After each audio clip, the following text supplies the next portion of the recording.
Hey there, I'm Chris Williams with the Go-Getter team powered by Keller Williams Peachtree Road. And today we're visiting the Atlanta Beltline project.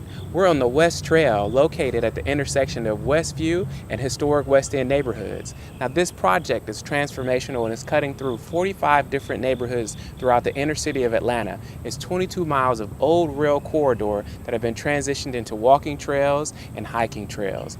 One of the really cool things about this project is it also includes art, as you can see from the overpass just behind me.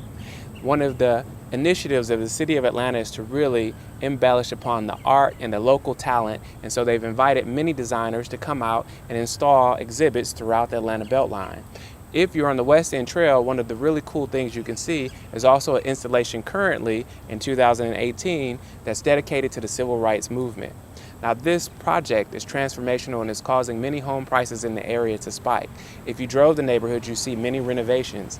If I try to give you an average price, it wouldn't be fair because by the time you come and take a look, the prices will already be up again. If you're ever in the neighborhood, definitely take a walk through the trail, see some of the art installations. And if you have questions about this neighborhood or any other in Metro Atlanta, please give us a call at 404-994-5100, or as always, you can visit us at www.gogetterteam.com. And of course, like us on Facebook and Instagram, share our video, and comment below because we want to hear from you.